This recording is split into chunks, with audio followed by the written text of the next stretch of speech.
पहले कर लेते हैं यहाँ पे कैमरा सेट। ओके ठीक है, अब लाइट ऑन कर लेते हैं यहाँ पे एक बारी। ठीक है, और अब थोड़ा सा कंफर्टेबल हो जाते हैं यहाँ पे। ठीक है, सही है, शुरू करें। नमस्कार दोस्तों, तो स्वागत है आपका विकी ऑप्शंस ट्रेडिंग में। अब हम बात कर लेते हैं अपने पीएनएल के बारे में। तो लास्ट फ्राइडे जो था, मैंने अपनी वीडियो के बीच में मैंने बोला था कि जिनको भी मेरी पीएनएल वाली वीडियोस देखनी है तो वो मेरे को एक बार कमेंट्स में पीएनएल टाइप करे, है ना। तो बहुत लोगों के मेरे पास कमेंट्स आए हैं और मुझे मतलब काफ़ी अच्छा लगा। तो थोड़ा सा मेरी ये वीडियो लेट हो रही है जितना टाइम होता चला जा रहा है, और थोड़ा सा शोर भी यहाँ पे आ सकता है क्योंकि पीछे कंस्ट्रक्शन चल रही है, तो थोड़ा सा शोर वहाँ से भी रहेगा। तो मैं वीडियो शुरू करने से पहले जो नए सब्सक्राइबर हैं मैं उनको ये बता देना चाहता हूँ कि जिन्होंने मेरी पुरानी पीएनएल की वीडियो नहीं देखी है, जो 3 हफ्ते पहले मैंने डाली थी, वो वहाँ से जाके देख सकते हैं। ठीक है, तो उनको उससे क्लियरिटी मिल जाएगी कि हाँ मैं किस बारे में बात कर रहा हूँ, तो वो कंटिन्यूटी में रहेगा। क्योंकि अगर वो आज यहीं से देखना शुरू करेंगे तो शायद उनको जल्दी से कुछ समझ में ना आए, तो वो पहले प्रीवियस वाली जो मेरी पीएनएल की वीडियो है वो देख ले, और उसके बाद वो इस वाली वीडियो पे आएंगे तो उनको काफ़ी सारी चीज़ें उनको क्लियर हो जाएंगी। ठीक है, तो फिर शुरू करते हैं। अपने पीएनएल के बारे में हम बात कर रहे थे, तो देखिए मैं आपको यहाँ पे बता देता हूँ। मैं 3 अकाउंट यहाँ पे शो करने वाला हूँ। फर्स्ट मेरा लेमन अकाउंट होएगा, जिसमें मैं आपको रोज़ अपनी वीडियो में रिकॉर्डिंग, उसकी वीडियो की रिकॉर्डिंग पूरी उसमें डालता हूँ अपने चैनल पर। और बाकी के 2 अकाउंट हैं जो मैंने लास्ट 3 हफ्ते पहले जो मैंने पीएनएल वाली वीडियो, जो मैंने 3 हफ्ते पहले पुरानी वीडियो डाली थी, उसमें मैंने जो अपना पीएनएल दिखाया था, उसमें मैंने जो बाकी के 2 अकाउंट थे वही मैं इसमें दिखाने वाला हूँ। ठीक है, तो कुछ गड़बड़ हो सकती है, शायद मैं कुछ इधर उधर कर गया हूँ बातें। ठीक है, तो आप थोड़ा सा एडजस्ट कर लेना। तो सिर्फ यही था कि जो नए सब्सक्राइबर हैं, बस मैं उनको यही बोलना चाह रहा था कि वो पहले पुरानी वाली वीडियो जाके देख लें, जिससे कि इसमें उनकी कंटिन्यूटी आ जाए। तो फिर जो मेरा फर्स्ट अकाउंट है लेमन का, उसमें मैं 5 लॉट से ट्रेड करता हूँ। ओके ठीक है, तो सेकंड अकाउंट जो है उसमें भी मैं 5 लॉट से ट्रेड करता हूँ, और जो मेरा थर्ड अकाउंट है उसमें सिर्फ मैं सिंगल लॉट से ट्रेड करता हूँ। ओके, तो फिर जो फर्स्ट अकाउंट है उसकी स्ट्रेटेजी अलग है, सेकंड अकाउंट है उसकी स्ट्रेटेजी अलग है, और जो थर्ड अकाउंट है उसमें फर्स्ट और सेकंड की कंबाइन होकर स्ट्रेटेजी आती है। ठीक है, जैसे कि ए स्ट्रेटेजी है और बी स्ट्रेटेजी है, उन दोनों को A+B करके वो थर्ड में मैंने डाल दिया है। तो आप बोलेंगे कि मैं टोटल कितनी लॉट से ट्रेड करता हूँ, तो गाइज आप यहाँ पे ध्यान से कैलकुलेशन करना, क्योंकि पिछली वाली वीडियो में भी लोगों को कन्फ्यूजन हो गया था कि मैं 11 लॉट से ट्रेड कर रहा हूँ। देखिए 11 लॉट से ट्रेड तब होता कि मैं 10 एक बार में मैं एक अकाउंट से डालूं और सेम टाइम पे मैं सेकंड अकाउंट से एक लॉट से डालूं, तो वो 11 होती हैं। लेकिन आप समझिए कि अगर मैंने फर्स्ट अकाउंट में मैंने सुबह में मैंने 5 लॉट से ट्रेड किया, और फिर मैंने इवनिंग में मतलब 12 बजे के बाद मैंने उसमें मैंने 5 लॉट से फिर ट्रेड किया, और फिर उस वाले अकाउंट में मैंने सुबह में एक लॉट से मैंने ट्रेड किया था, जो मेरा थर्ड वाला अकाउंट है जिसमें दोनों स्ट्रेटेजी मिक्स्ड हैं, और उसमें फिर मैंने दोपहर में भी किया, है ना। तो फिर आप इन सबको है ना काउंट करेंगे तो ये सिर्फ 6 लॉट निकल के आएंगी। ट्रेड हमारी उसमें 2-2 जा रही हैं सब में, है ना, कि फर्स्ट सेशन में और एक सेकंड सेशन में। तो ये तीनों अकाउंट डिफरेंट हैं। अगर आप नहीं समझ पाए तो वीडियो को ज़रा ध्यान से एक बार रिवाइंड करके उसको है ना फिर से सुनने की कोशिश करिएगा। मैं एक बार आपको दोबारा से समझा देता हूँ आराम से। जो मेरा फर्स्ट अकाउंट है उसमें 5 लॉट से, सेकंड अकाउंट में उसमें 5 लॉट से, और थर्ड अकाउंट से उसमें 1 लॉट से। लेकिन जो थर्ड वाला अकाउंट है उसमें दोनों स्ट्रेटेजी एक साथ लगती हैं, है ना। लेकिन फर्स्ट में और सेकंड अकाउंट में उसमें अलग अलग स्ट्रेटेजी लगती हैं और अलग अलग टाइम पे ट्रेड होता है। तो टोटल जो मेरी लॉट साइज़ हुआ वो हुआ मेरी 6 लॉट का। ठीक है, मोटा मोटा आप ये मान के चलिए। तो फिर अगर आप देखेंगे मेरी जितनी भी मैंने प्रीमियम्स बाय करी हैं अपने पास्ट में, तो मैंने 130 से लेके 180 तक की मैंने बाय करी हैं। तो आप ऑन एन एवरेज अगर आप सबको लगाएंगे तो वो 170 रुपये, आप मोटा मोटा मान लीजिए कि मैंने 170 रुपये तक की प्रीमियम बाय करी है। ओके। और 170 की प्रीमियम को बाय करा है और मेरे पास 6 लॉट हैं, तो 65 इंटू 6 390, तो 390 क्वांटिटी अगर मैं 170 पे बाय करता हूँ तो फिर करीब करीब वो मेरे पास आएगा 65,000 के करीब। एक सेकेंड मैं देख लेता हूँ, मेरे ख्याल से तो यही आना चाहिए। 390 क्वांटिटी को अगर मैं 170 पे लेता हूँ, हाँ, तो 66,300। तो ऑन एन एवरेज आप मान के चलिए कि मैंने 70,000 रुपये यूटिलाइज़ किया है। ठीक है, तो अपने अकाउंट में से जो तीनों अकाउंट हैं उनमें से मैं एक टाइम पे 70,000 रुपये यूटिलाइज करता हूँ। ठीक है, फिर उसके बाद मेरी ट्रेड प्रॉफिट या लॉस मेरे को आने वाले टाइम में वो दिखाती है कि मैंने टोटल अपनी इन्वेस्टमेंट पे जो इन्वेस्ट कर रखा है उस पर मेरा टोटल ROI कितना आ रहा है निकल के। तो हम कैलकुलेट कर लेते हैं मोटा मोटा 70,000 के ऊपर। देखिए, ये देखिए, मैं शायद आपको दिखा पाऊँ, ये फोकस करे तो ठीक है। ये भी उल्टा कर रहा है क्या? उल्टा आ रहा है इसमें, है ना। तो मैं आपको खैर बाद में कैलकुलेट करके दिखा दूंगा, इसमें सही से नहीं आ रहा। तो 66,300 रुपये मैं इन्वेस्ट करता हूँ और उसमें भी मैंने ऐड कर दिया कि मतलब मैं 70,000 उसमें तो एक टाइम पे लेता हूँ, आप मोटा मोटा मान लीजिए। ठीक है, तो अब हम देख लेते हैं कि इन 3 हफ्तों में मैंने कितना ROI जनरेट किया है, और मैं साथ में आपको ये भी दिखा दूंगा कि पूरे 5 हफ्तों में मेरा कितना ROI जनरेट हुआ है। ठीक है, तो फिर चलते हैं डायरेक्ट P&L के ऊपर। तो मैं पहले चलते हैं लेमन के अकाउंट पर, ठीक है, जो हमारा फर्स्ट अकाउंट है। तो गाइज आप देख सकते हैं ये है मेरा लेमन का अकाउंट। तो इसमें ना मुझे ये नहीं पता चल पाया अभी तक कि जैसे हम ज़ीरोधा में कंसोल में जाके हम देख लेते हैं कि क्या हमारा P&L रिपोर्ट रहती है वहाँ पे कंसोल में जाके हम देख लेते हैं। ये जैसे ये दिया हुआ है इसमें, तो वैसा हम उसमें नहीं देख पाते लेमन के अंदर।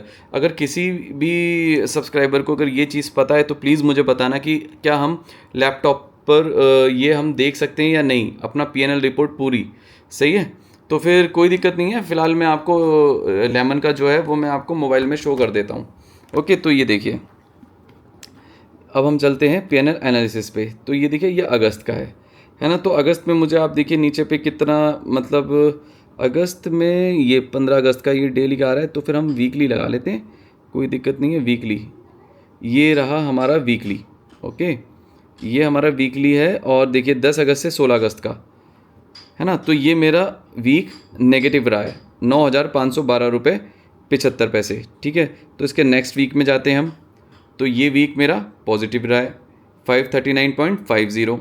उसके नेक्स्ट वीक में जाते हैं हम, तो ये रहा है मेरा 8,167.25, वो भी नेगेटिव। तो ओवरऑल मेरे ये जो 3 वीक का जो मैंने आपको दिखाया है ये मेरा नेगेटिव ही रहा है। ठीक है, तो लेमन में मैं लॉस में ही हूँ, जो यहाँ पे दिख रहा है। अगर आपने मेरी वीडियोस में भी देखा होगा तो अगर आप कैलकुलेट करके देखेंगे तो मैं इन 3 हफ्तों में मैं नेगेटिव हूँ। अच्छा, अब यहाँ पे हम ये भी देख लेते हैं कि पूरे मंथ का क्या रहा है। देखिए, अगस्त मंथ का जो मेरे पास आ रहा है वो क्या आ रहा है, 8,973.25। ये मेरा अगस्त का लॉस चल रहा है अभी तक का, और जिसमें ब्रोकरेज वगैरह लग जाने के बाद जो मेरा नेट लॉस आ रहा है वो कितना आ रहा है, 10,543.45। तो ये जो अगस्त है ये मेरा पूरा लॉस में ही चल रहा है। ठीक है, तो फिर हम इसके पिछले वाले मंथ में जाते हैं, जुलाई। ठीक है, तो फिर हम जुलाई में आ गए हैं। तो जुलाई में अगर हम देखें तो मेरा पूरा जुलाई जो था, जुलाई मैंने 13 जुलाई से, ये देखिए आप यहाँ पे आ रहा है 13 जुलाई से मैंने स्टार्ट किया था। तो 13 जुलाई से लेके मेरा 31 जुलाई तक जो रहा है वो मेरा ये रहा है 5,557.50, और जिसमें ब्रोकरेज कट जाने के बाद मेरा प्रॉफिट था 2,782.33। तो ओवरऑल मैं इसमें लॉस में ही हूँ। तो हम ईयरली देख लेते हैं अभी तक क्या रहा है। तो ओवरऑल जो इसमें लॉस आ रहा है वो आ रहा है 3,415.75। 5 हफ्ते जो मैंने ट्रेड करी है उसका ये टोटल लॉस आ रहा है 7,761 रुपये 12 पैसे। तो ये मेरा ओवरऑल लॉस आ रहा है इसके अंदर, आप देख सकते हैं। हमारे ये जो 3 हफ्ते हैं, इन 3 हफ्तों में अगर देखा जाए तो हम तब भी लॉस में हैं, अगर हम 5 हफ्तों का देखें तो भी हम लॉस में ही हैं। तो ओवरऑल लॉस हम ये वाला काउंट कर लेते हैं, ठीक है। तो अब हम सेकंड अकाउंट पर चलें, चलिए ठीक है, तो फिर हम सेकंड अकाउंट पर चलते हैं। तो गाइज़ ये मेरा सेकंड अकाउंट है ज़ीरोधा का।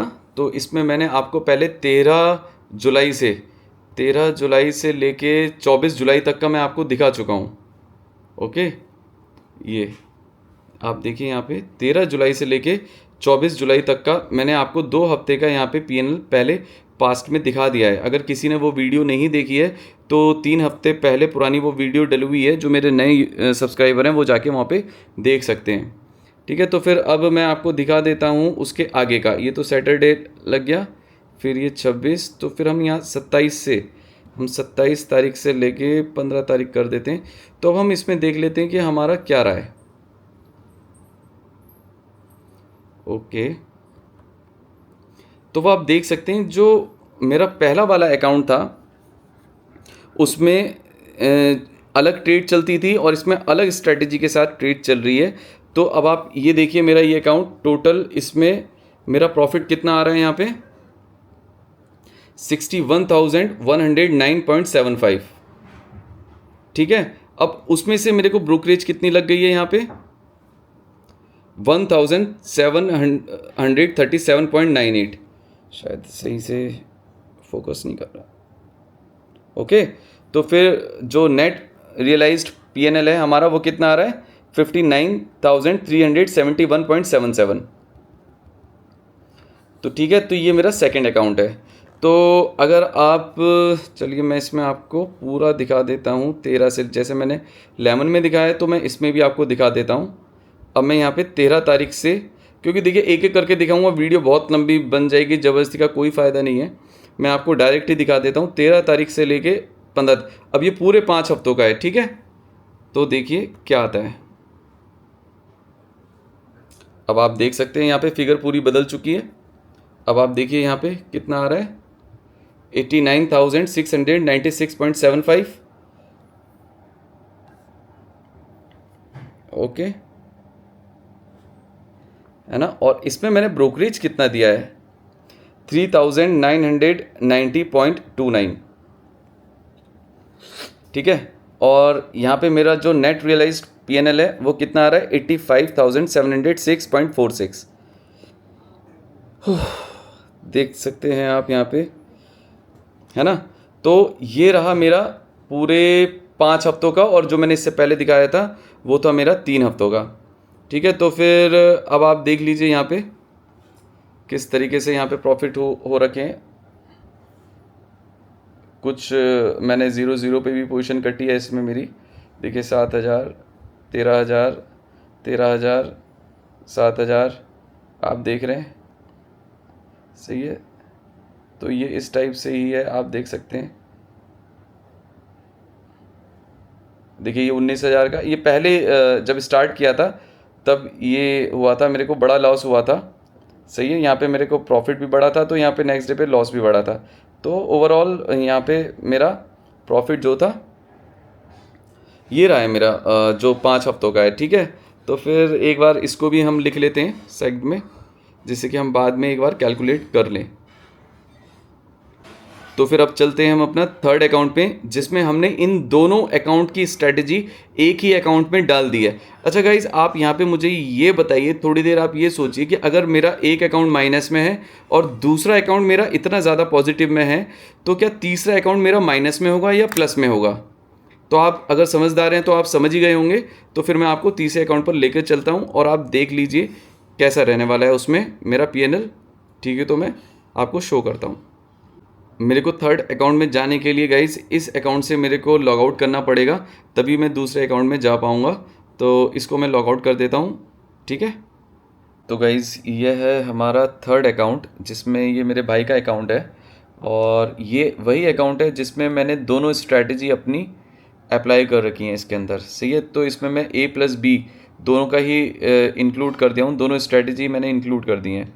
तो इसमें हम देख लेते हैं, इक्विटी की जगह पहले हम कर लेते हैं फ्यूचर एंड ऑप्शन, और फिर हम यहाँ पे अपनी डेट सेलेक्ट कर लेते हैं।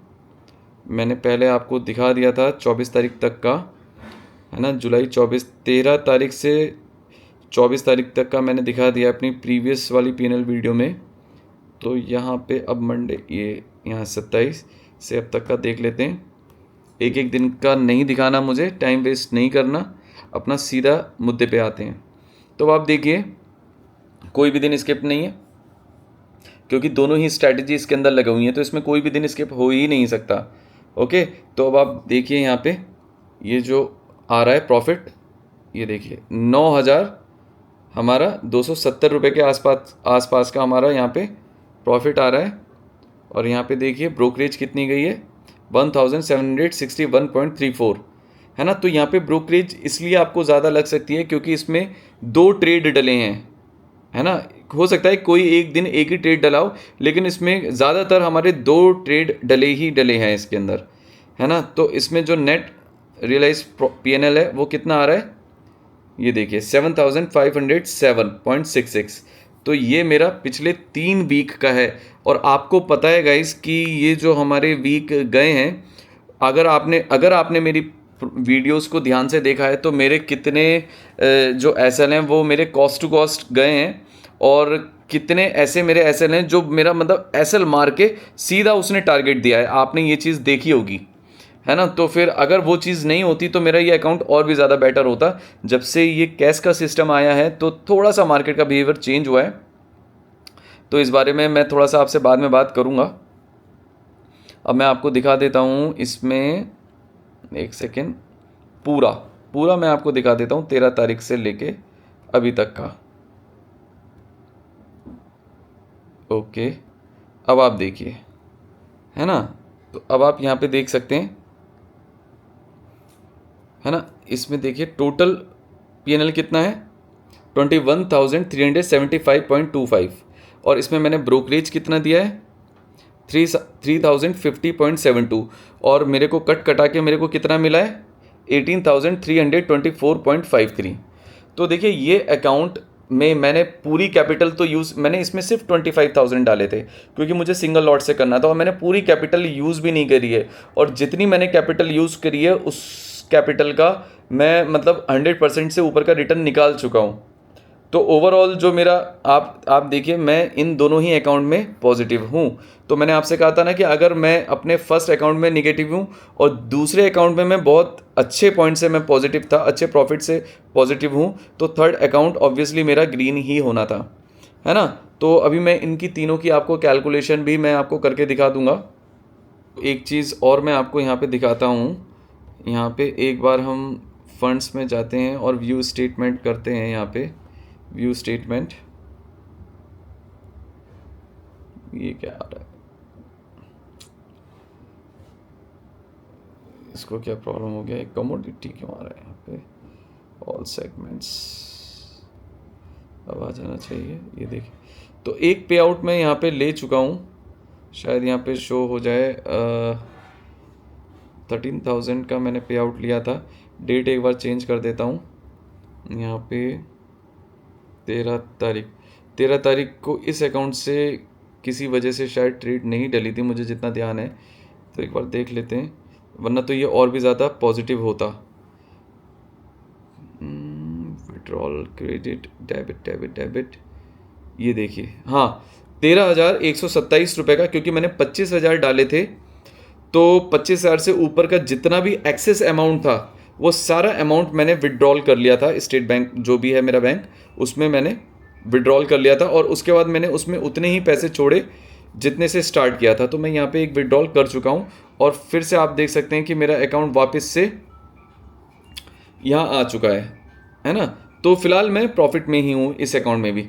तो फिर दोस्तों, अब आपको लग रहा होगा, कई बार आप मेरा जब फर्स्ट अकाउंट में लॉस देखते हैं तो मुझे कई लोग उसमें ना कमेंट करने लग जाते हैं कि आपने यहाँ पे जो अपना एसएल लगाया था ये बिल्कुल गलत लगाया था, थोड़ा सा एक कैंडल पीछे या फिर स्विंग के नीचे या फिर 2 पॉइंट नीचे लगाया होता तो आपको टारगेट मिल जाता। और कई लोग ये भी कहते हैं कि आपको ट्रेड डालनी नहीं आती, है ना, एसएल लगाना नहीं आता और टारगेट लेना नहीं आता। किसी को लगता है कि 40 पॉइंट भी बहुत कम होते हैं। तो गाइज़ ऐसा है कि जब तक आप पूरी बुक पढ़ ना लेना तो तब तक आप उसको जज मत करिए कि वो कैसी है। तो एक बार आप पूरा समझ लीजिए कॉन्सेप्ट क्या चल रहा है ना? तो बिहाइंड द स्ट्रेटजी बहुत सारी चीज़ें ऐसी होती हैं तो जिसमें हम काम कर रहे होते हैं। तो अगर आपको ये चीज़ें और भी ज़्यादा डिटेल में देखनी है तो मैं आपको एक नेक्स्ट वीडियो ज़रूर बना दूंगा जिसमें मेरा एक्सेल शीट वगैरह जो मैंने मेंटेन कर रखी है वो भी मैं आपको दिखा दूंगा कि मैं किस तरीके से एक्सेल शीट पे काम कर रहा हूँ, है ना, और कितने टाइम से काम कर रहा हूँ वो भी मैं आपको दिखा दूंगा। ये जो स्ट्रेटजीज़ है ये नहीं है कि मैंने सिर्फ अभी 10 दिन में मैंने निकाल के और मैंने इसको वीडियोज़ बनाना शुरू कर दिया है। अगर मैं इतना कॉन्फिडेंट हूँ तो कुछ ना कुछ तो रीज़न हो सकता है ना। तो आप ये सोचिए कि अगर मैं एक अकाउंट में लॉस में चल रहा हूँ और मैं सिर्फ लॉस आपको शो कर रहा हूँ तो ऐसा आप सोचिए कि मैं प्रॉफिट को नहीं शो किया आपको। तो हालांकि ये भी हो सकता है कि कमेंट्स में मुझे लोग गलत भी अगर बोल रहे हैं तो मैं उसको डाइजेस्ट कर रहा हूँ कि ठीक है, वक्त आने पे पता चल जाएगा, मुझे इतना शो ऑफ करना ही नहीं है। तो आप देख सकते हैं। तो ठीक है, अब हम इसका सबका टोटल करके एक बार ROI निकाल लेते हैं। ठीक है, तो गाइज अब हम चलते हैं कैलकुलेटर पर और एक बार हम कैलकुलेट कर लेते हैं। गूगल पर जाके कैलकुलेटर मिल जाएगा। ठीक है, तो हम यहाँ पे एक बार अपना ROI निकाल लेते हैं कि हमने इन 5 हफ्तों में कितना ROI जनरेट किया है अपनी इन्वेस्टेड अमाउंट के ऊपर। तो चलिए शुरू करते हैं। लेमन में हमने लॉस लिया विद ब्रोकरेज 7 सॉरी इसको हम एक बार माइनस लगाना भूल गए हम इसमें, -7761.12। ओके, और फिर इसमें प्लस कर लेते हैं हम अपना सेकंड अकाउंट। विद ब्रोकरेज हमने प्रॉफिट लिया है, ब्रोकरेज को डिडक्ट करने के बाद हमारा प्रॉफिट जो आया है वो है 85,706.46। ओके, और फिर हम अपने थर्ड अकाउंट को भी इसमें ऐड कर देते हैं जिसमें हमारा प्रॉफिट आया है ब्रोकरेज हटाने के बाद 18,324.53। ओके, तो ये मेरा टोटल प्रॉफिट आया है 5 हफ्तों का। अब अच्छा, इसमें जो मैंने क्वांटिटी टोटल बाय करी है वो करी है मैंने 6 लॉट, मतलब कि 390 निफ्टी के अंदर 65 क्वांटिटी की एक लॉट है। अगर मैं 6 लॉट लेता हूँ तो वो हो गई 390, और 390 को ऑन एन एवरेज, जैसा कि मैंने वीडियो के शुरू में आपको बताया था, ऑन एन एवरेज अगर मैंने 170 के प्राइस से भी अगर मैंने उसको खरीदा तो 166,000, वो सॉरी मैंने गलत बोल दिया, तो उसका मल्टीप्लाई कराने 170 इंटू 390 आया 66,300 का करीब का आएगा, शायद 66,300। ठीक है, तो उसको हम मान लेते हैं कि हमने 70,000 मान लीजिए कि मैंने 70,000 उसमें मैंने डाले, तो हम इसको डिवाइड करा देते हैं 70,000 से, ये आया 70,000। ठीक है, तो ये देखिए, तो अब हमारा जो ROI आएगा मल्टीप्लाई बाय 100। ओके, तो अब आप यहां पे देख सकते हैं कि मेरा टोटल ROI कितना आ रहा है। ओके, तो 137.52% जितना मैंने कैपिटल यूटिलाइज किया है। तो अब आप देखिए कि डिसिप्लिन से और एक सही माइंडसेट के साथ अगर हम बहुत स्लो भी चले और हमने अपने लॉसेस को एक्सेप्ट किया बिना रिवेंज के, बिना किसी डिसिप्लिन को तोड़े, है ना, हमने अगर रूल्स को फॉलो किया ना अपने, तो हम कहाँ पहुँच सकते हैं। तो गाइज़ ये तो मेरा 5 हफ्तों का था जो ROI है। तो मुझे तो खैर फिर भी बेस्ट लग रहा है। अगर आपको बताइए कि आपको ठीक लगा या नहीं लगा, और अगर आपको ये सही लगा है ना दोस्तों, तो आप मुझे कमेंट में ज़रूर बताना कि ये बेस्ट है या आपके हिसाब से एवरेज है या फिर आपको पसंद नहीं आया। तो आप कुछ जैसा भी आप रिप्लाई करें। और गाइज आप जो भी आप कमेंट करते हैं ना, आप नेगेटिव भी करते हैं ना, तो भी मैं उससे ना सीखने की ही कोशिश करता हूँ कि ठीक है, आप जो बता रहे हैं मैं उसको कंसीडर ज़रूर करता हूँ। अगर आपने मुझे बताया है ना कि आपने लॉस गलत लगाया है या आपने सही नहीं लगाया, तो मैं उसको कंसीडर ज़रूर करता हूँ, ऐसा नहीं है। तो काफ़ी थक चुका हूँ मैं बोलते बोलते, तो अब बस यही है। तो गाइज काफ़ी लंबा था, तीनों अकाउंट का निकाल लिया है मैंने। तो आपने देखा कि मैंने अपना ROI और PNL पूरा कैलकुलेट कर लिया है। तो बस आपसे एक बात मैं शेयर करना चाह रहा था। जैसे कि आपने देखा होगा कि पिछले 2 हफ्तों से आपने ये चीज़ नोटिस करी होगी कि जो मेरा SL है, या तो वो मतलब 1-2 पॉइंट से मतलब SL मार के वो मेरे टारगेट पे जा रहा था, या फिर मेरा या फिर मेरा जो टारगेट है वो 1-2 पॉइंट से रह जा रहा था। ये चीज़ मैंने, है ना, देखा मार्केट के अंदर। तो ये भी थोड़ा इस सिचुएशन को जब देखते हैं तो एक फीलिंग आती है, एक रिवेंज वाली फीलिंग आती है ना। तो उस समय पे थोड़ा सा बुरा भी लगता है, लेकिन मैंने पिछले 5 से 6 साल के करियर में सिर्फ मैंने यही सीखा है कि अब आके मैंने ये चीज़ सीखी है कि हमें कैसे कंट्रोल करना है। और ये जो चीज़ें हैं ना, ये चीज़ें हमें थोड़ा सा ना एक मेल ईगो हर्ट करती है हमारा, जब हमारा 1-2 पॉइंट से एसएल हो जाता है या फिर 1-2 पॉइंट से टारगेट रह जाता है, तब हमारा हल्का सा एक मेल ईगो हर्ट होता है। ये पहले ये मेरे साथ प्रीवियसली बहुत हुई हैं ये चीज़ें, लेकिन अब आके ना मैंने इन चीज़ पे इतना कंट्रोल कर लिया है कि मुझे ये चीज़ें इतनी इफ़ेक्ट नहीं करती हैं, बिल्कुल भी इफ़ेक्ट नहीं करती हैं। आपने देखा होगा कि मैं मतलब मेरा एसएल हुआ, मैंने सिस्टम बंद किया, उसके बाद मैं टाइम देता हूँ अपने फैमिली को या फिर मैं जिम चला जाता हूँ, अपना अच्छा टाइम मैं यूटिलाइज़ करता हूँ। और अब जो मुझे नींद आती है ना, वो नींद इतनी अच्छी आती है, मुझे कोई भी टेंशन नहीं रहती कि मार्केट कल कैसे खुलने वाले हैं, क्या रहने वाला है। और मैं सच बता रहा हूँ, मुझे ये भी नहीं पता कि न्यूज़ में क्या चल रहा है। मैं ज़्यादातर न्यूज़ को नहीं देखता हूँ। पहले मैं बहुत ज़्यादा न्यूज़ को मैं देखता था, लेकिन अब मैं न्यूज़ को बिल्कुल भी नहीं देखता हूँ। तो इमोशंस, ये जो चीज़ें हैं ना, ये हमारे इमोशंस को बढ़ाती हैं, प्रॉब्लम क्रिएट करती हैं और हमें ये रिवेंज में डाल देती हैं कि अब हम यहाँ पे ट्रेड लेंगे। तो मैं सिर्फ आपको यही सलाह देना चाहूँगा कि थोड़ा सा हमें ईगोइस्टिक कम होना होगा, है ना। तो हमें अपनी ईगो को पीछे करके ना, अगर इस मार्केट के अंदर हमें ट्रेड करना है, हमें ट्रेडिंग करनी है, तो हमें अपना मेल ईगो अपना अलग रख कर इसमें काम करना पड़ेगा। अगर मार्केट हमें 1-2 दिन लगातार एसएल दे भी देती है, तो हमें वहाँ पे शांत होकर बैठना पड़ेगा, हमें रिवेंज में ट्रेड नहीं लेनी पड़ेगी। आपने देखा कि मेरे लगातार एसएल, मॉर्निंग में जब मैं ट्रेड लेता हूं तो मेरे एसएल हो जाते हैं, लेकिन अगर मैंने सेकंड ट्रेड मैंने अपना सेकंड स्ट्रेटेजी से लिया है, तो ऐसा नहीं है कि मेरी फर्स्ट स्ट्रेटेजी खराब है। उसके एक्सेल में मैंने जब उनको टेस्ट किया है तो उनके भी रिजल्ट बहुत अच्छे आए हुए हैं। तो अभी फ़िलहाल मार्केट ऐसा बिहेव कर रहा है 1-2 हफ्ते से कि मतलब टारगेट नहीं मिल पा रहा है, या फिर 1-2 पॉइंट से टारगेट रह जा रहा है, या एसएल मेरा करा के फिर मार्केट टारगेट दे रही है। अगर आपने मेरी वीडियोज़ देखी हैं तो अगर मेरा एसएल लगातार हो रहा है, तो इसका मतलब ये नहीं है कि मैं अपनी एक स्ट्रैटेजी पे तुरंत काम करना बंद कर दूंगा, है ना। तो अगर मैंने कोई स्ट्रैटेजी अपनी बनाई है और उसमें मैंने बैक टेस्ट किया है काफ़ी लंबे समय से, तो मुझे अपनी स्ट्रैटेजी पे बिलीव करना ही पड़ेगा। और मार्केट जिस तरीके से ये चल रहा है ना, तो उस कंडीशन में मार्केट हमें ऐसा कर देता है कि हम ऑटोमेटिक एक रिवेंज मोड पे चले ही जाते हैं।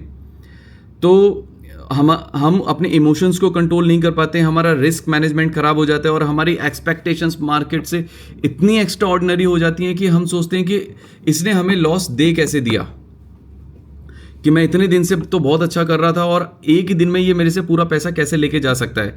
सिर्फ और सिर्फ आपको अगर कोई चीज़ बचा सकती है तो वो है डिसिप्लिन। और मैंने ये पहले भी आपको बोला है ना, जिस दिन भी आपका डिसिप्लिन टूट रहा है, और डिसिप्लिन टूटने के बाद अगर आप प्रॉफिट में भी आ जाते हैं ना, तो आप ये समझिएगा कि आप कभी इसमें विन नहीं कर पाएंगे, आप कभी नहीं जीत पाएंगे इसमें।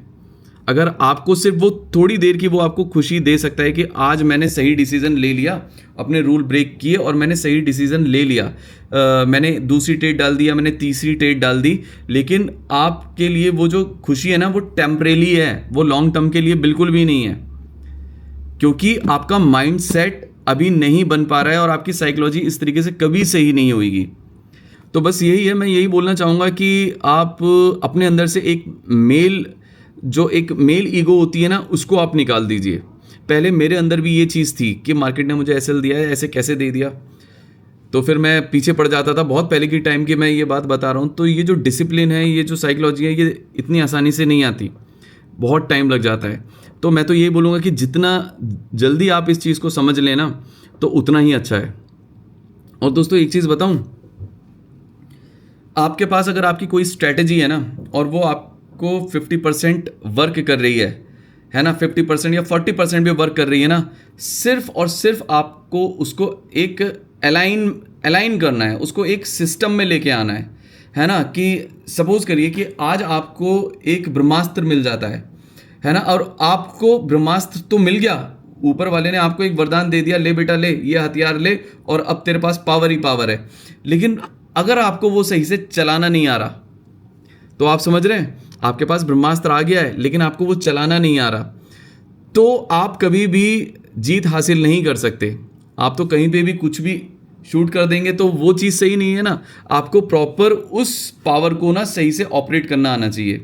तो सही है, जब मेरे पास मेरा सेटअप आया, फिर उस सेटअप मेरा थर्ड कैटेगरी में आता है। तो साइकोलॉजी, माइंडसेट, डिसिप्लिन, ये चीज़ें प्रायोरिटी हैं और ये रहेंगी। तो फिर मैंने इन चीज़ों पे मतलब बाद में काम किया। सेटअप मेरे पास था लेकिन वो साइकोलॉजी और वो माइंडसेट पहले नहीं था मेरे पास, तो उस पर मैंने काफ़ी लंबे समय तक मैंने उस पर काम किया है। तो आप शायद समझ पा रहे होंगे कि आपके पास भी वो ब्रह्मास्त्र है, बस आपको चलाना नहीं आ रहा। ठीक है, तो मैं बस यही कोशिश करूँगा कि आप इस चीज़ को समझें और जल्द से जल्द इस चीज़ को जान लें कि अगर आपके पास कोई भी ऐसी पावर है या कोई भी एक ऐसा सेटअप है तो आप उसको सही से ऑपरेट करना जान जाएं। तो कभी कभी दोस्तों ऐसा भी होता है कि मार्केट बदलती है और देखिए हम एक छोटे से रिटेलर हैं, हमें ये चीज़ एक्सेप्ट कर लेनी चाहिए कि हम एक छोटे से रिटेलर हैं और हम मार्केट को नहीं बदल सकते, हम मार्केट को एडजस्ट कभी भी नहीं कर सकते। सही है, हमें खुद को मार्केट के साथ एडजस्ट करना पड़ेगा, हम मार्केट को ब्लेम नहीं कर सकते। मार्केट हमेशा सही है।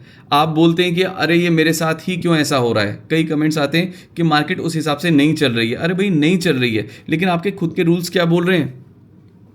आप समझ रहे हैं मेरा पॉइंट? तो आपको ये चीज़ समझनी ही पड़ेगी कि हम मार्केट को अपने हिसाब से कभी भी एडजस्ट नहीं कर सकते, मार्केट के हिसाब से हमें एडजस्ट होना पड़ेगा। समझ पा रहे हैं?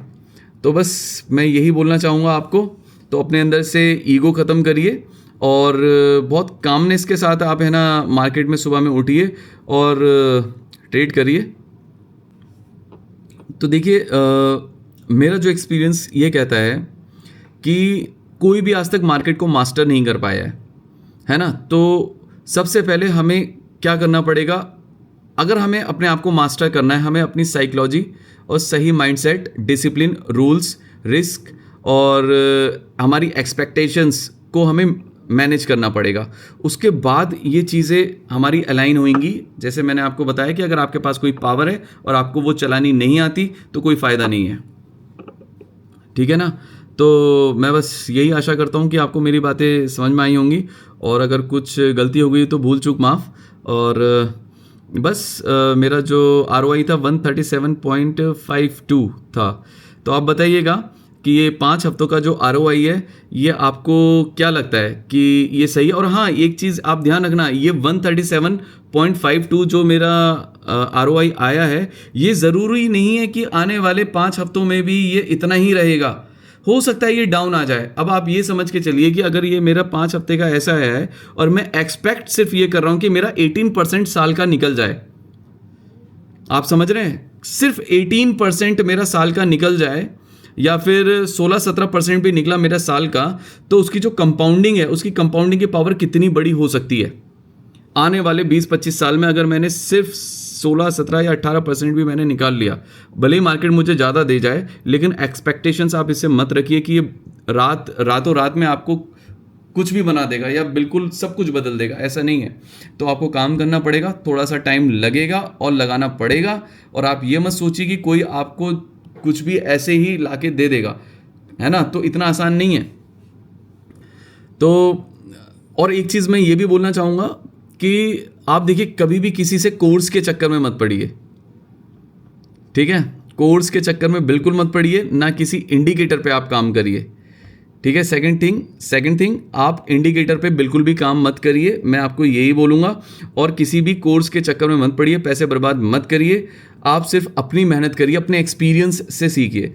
अब देखिए आप में से इतने लोग ऐसे होंगे, वो ये सोचेंगे कि पहले हम इसकी पढ़ाई कर लें, पहले थोड़ा सा और जान लें और सीख लें, ओरली, मेंटली, आंखों से देख के सीख जाएं।